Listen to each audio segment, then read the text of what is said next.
The dance floor was the former stage. Grouped around it were puffy banquettes. Beneath the balconies were the main bar, which was pick-up central. Ignored by both was a discreet door in the wall that opened onto the stairs that led to a VIP room in the basement. Above were the bleachers, and so forth. I think that sets the scene. Oh, thank you. Let's see how that is. Let's see, it does seem to be a bit better. Yeah, thanks. Okay, flash forwards. This is true. We agreed to meet in the danceteria because the private dealer, capital P, capital D, because the private dealer spent a good deal of time in nightclubs, and Rudolph's danceteria was where the nocturnal pixie dust was glimmering. The rich boy and the party girl, who were to effect the introduction, patrolled the upper floor. Antonio Bottago, again, by the way, Antonio Bottago was to perform, so there were fashionable uptown faces coursing amongst such downtown presences as John Lydon, the former Johnny Rotten, in a white coat, a pill T-shirt, a black hat. We found the private dealer on the ground floor, sitting motionless and alone at the hem of the stage. He was gaunt, with a beaky nose and intent blue eyes, and his skin had the greenish pallor of flesh seen under water. He was carrying a Nikon, and whenever something caught his attention, a hairy man swaddled in transparent polythene, wearing a bird's crest, he would get to his feet and get off a couple of shots. It was past midnight. De Portago was being conventionally late. We fetched drinks, but the thudding of tape music would have made small talk painful, and anyway, the private dealer was clearly getting twitchy. We left. The rich boy and I climbed into the party girl's Mercedes, brand new but dented and squelched here and there by sloppy roadwork. She followed the private dealer as he gunned through the traffic in a bright red Maserati. His apartment was in a rundown building on the fringe of the Upper East Side. It was small, tidy, a TV set was on. No sound. There was a lot of expensive camera equipment lying around, and a few magazines, but not a single book. The only decorative touch was provided by a couple of plastic oriental masks. We seated ourselves opposite the private dealer, who sat stiff-backed behind an oblong desk. To his left were a telephone and a grinder. To his right, like a table setting, were a dessert spoon, an artist's palette, knife, and an oblong of plastic. To his front were a square of mirror, a white enamel scale, accurate to 1/100th of a gram, receptacles for quaaludes and hashish, and a 9-inch glass vial holding half an ounce of white heroin. For this, the private dealer had paid one of his own suppliers $4,500. This might last 3 days. "You want coke?" the private dealer asked us. The rich boy and the party girl muttered to each other. She shook her head petulantly. "Downtown," the rich boy said. They concluded that, that's of course heroin, they concluded their transaction and sidled off into a corner. Soon their heads were lowered, their backs carefully turned, as though what they were doing was a bit risque, like leafing through a porn magazine at school. The private dealer, less encumbered by protocol, took off his jacket and spectacles. Working quickly and precisely, he filled a dessert spoon with a mixture of heroin and cocaine, liquefied it with Poland water, heated the spoon, and drew the liquid up into a hypodermic syringe. "I have a very strong notion of right and wrong, and that has not been touched one drop," he said, as he rolled up his sleeves, exposing veins that looked like burned-out electrical circuitry, and stuck the syringe into his left forearm mechanically, like a heavy smoker lighting up one more cigarette. Only the constant telephone calls interrupted his conversational flow. "In the beginning, only between you and me, we start only now to relate to each other," he told one client. "If we cannot adjust to each other, we split, no hard feelings." The private dealer is a European who describes his paternal line as, quote, "old aristocracy." He was 36 and had been in prison twice for short periods, each time in Europe. He'd set up in Manhattan just 7 years ago and was grossing $500,000 a year. This was 1976. "I have in mind to have a serious figure when I finish," he said. Dealers frequently justify their ways to themselves by adopting roles. Some see themselves as dashing, piratical. The private dealer sees himself as a philosopher. The rich boy calls him my guru, only half ironically. The private dealer does not return the compliment. "For me, there are two basic categories. You have human beings and you have humanoids," he said. Junkies being the latter, of course. I'm in a position where I can see a lot of the true personality of people, and I cannot accept their scale of values. It revolts me to see a human being so fucking low, so low, man. His voice was now slurry. Anyway, it goes on. That's a kind of portrait of that particular world. Now, I'm going to do a little verse about the art world in all its glory. It's called, based on Browning, Robert Browning, of course, A Soliloquy in the Tate Turbine Hall. A brilliant but inexplicably underappreciated artist contemplates some figures in the landscape. Grrr, that's because Browning has this great line. Grrr, there goes my heart's abhorrence. That's the soliloquy in the Spanish cloister. No, this is not me. This is the character. I've explained this, and I said this, and afterwards people say, you know, you're so right about Damien. And I admired it. No, I'm not envious of Damien Hirst. Absolutely, utterly not.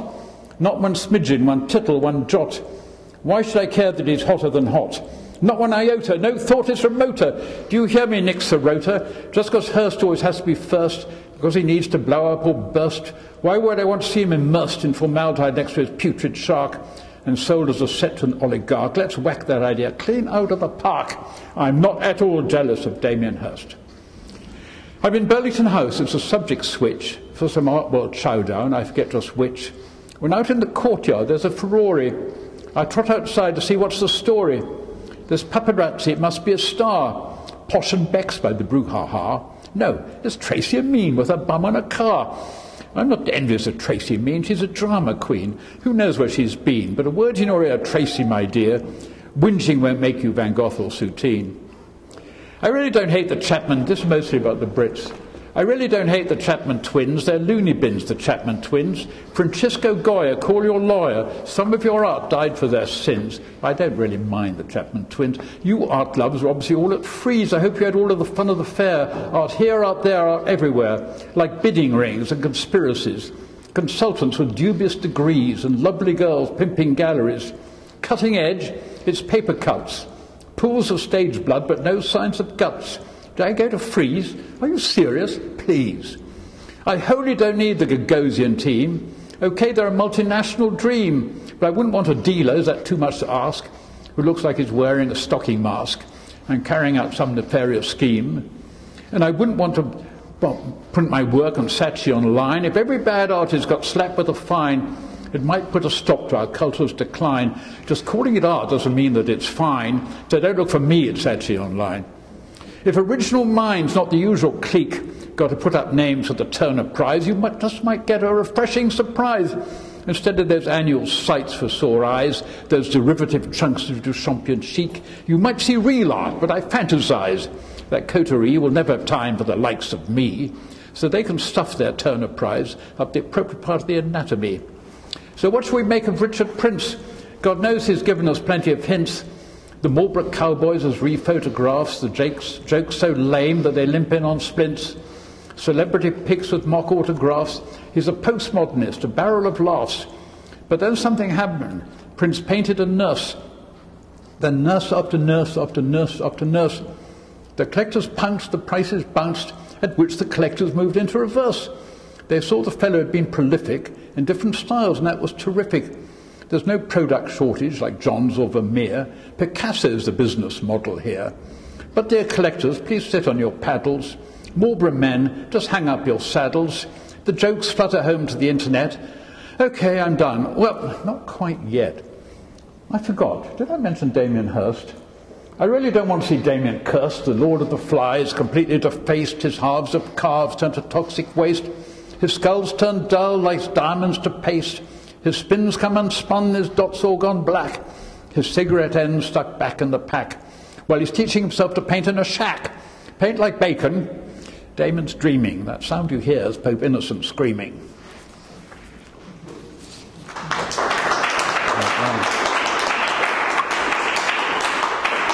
Okay, one last bit from here. Another cheerful bit. Does anyone remember Michael Ailig? Michael Ailig checked out of a rehab in Colorado and returned to Manhattan in February 1996. I went around to see him in the Chelsea Hotel. Jaunty was not the word. He was talking about rehab and methadone while writing out entrance passes and drink tickets for a party he was giving. He was a good friend of mine, and he still is. It's a hot tragedy. It truly is. It's about drugs, isn't it? He was talking about rehab and methadone while writing out entrance passes and drink tickets for a party he was throwing at night. It was to be an instant club, which he was thinking of calling rather pointedly ILL, I-L-L, Eagle, E-A-G-L-E. Suddenly he made a fist and began sniffing up Special K. "Give me a bump," another club kid pleaded. Ailig obliged, then inhaled another hillock of the drug. "Michael, I thought you weren't using," I said. "Heroin? I'm not using heroin," he said, patiently, as though I was extremely dense. He, James, and I went to grab something to eat on 8th Avenue. Gee whiz, here we are again. Before party time. Then they were full of both the angel, Michael had killed this dealer. Then they were both full of both the angel killing and of Peter Gation's troubles, but spoken as if they were quasi-fictional, scenes from some movie that had not yet been fully edited, which Michael Ailig and Peter Gation were both playing important parts. "They're going to get Peter," Ailig said. Rumour had Ailig cooperating with the feds. Was this the case? What? "Turn on Peter Gation, Michael Ailig," James said. "Michael Ailig said. How can he stand to look at himself in the morning? How can he stand to see his face in the mirror?"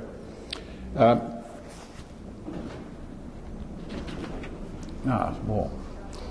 Hello.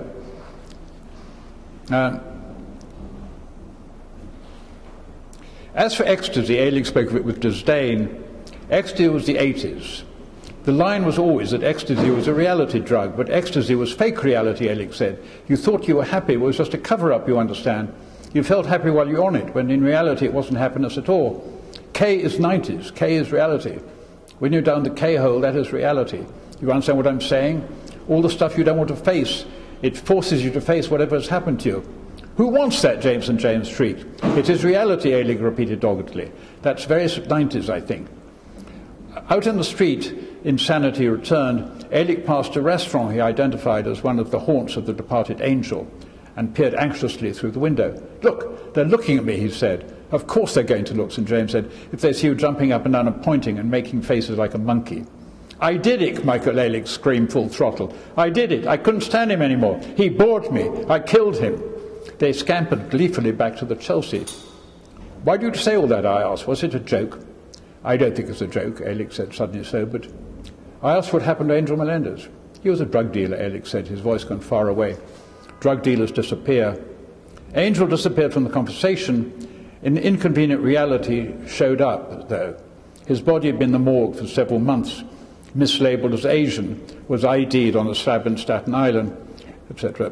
In the weeks that followed, there were no arrests.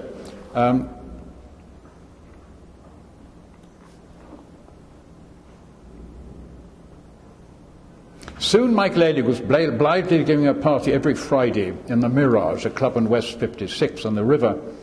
This was the suggestion of another of his straight middle-aged supporters, Maurice Brahms. Michael couldn't commit murder, no way, Brahms said. Brahms, like Anita Sarko, like many night people, simply couldn't imagine the mercurial club kid could have committed such a brutal act.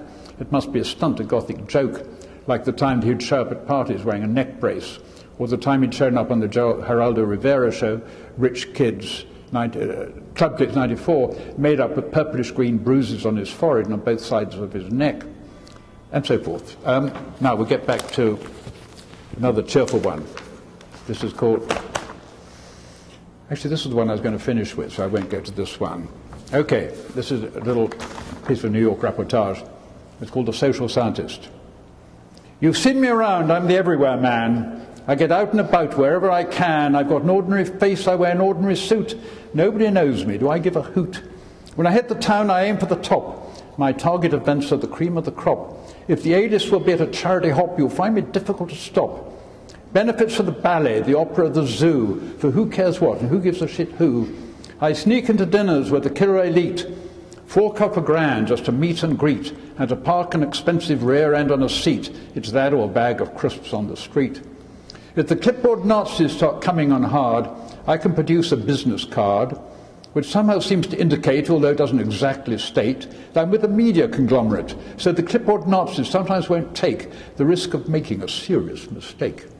It's like the clipboard Nazis came from out of space, to serve the PR master race and enforce each motherfucking whim, just to keep us lower life forms in our place. They aren't normal humans, they do too much gym. But they don't often err in telling her from her or him from him. So learn from me or your chances are slim. Art openings are boring. The whole world can go. Even the back office party can be cracked by a pro. If you want to hang out with Go-Go and Co., though why you'd want that, I really don't know. Posh memorials are easy, there's never a list, but avoid movie screenings. They're a must to be missed. You're just making up numbers of some publicist watching made-up stories alone in the dark. You're joking, that's not my idea of a lark. At publishers' parties, there are piles of books. Pick up a couple, you may get a few looks, but getting them signed, that's really the knack. They're worth a few quid when they go on the stack. Promotional parties in department stores, always a horrible, sodding drag, stuffed with bores and models, stroke actress, stroke whores. But fun's not the point is the swag. This shirt came out of a goodie bag. I'm not here for the goodies, the food and the drink, nor for the pussy, I know how you think. Why should I hit on a party girl when I'm a one-man gangbang of the social whirl?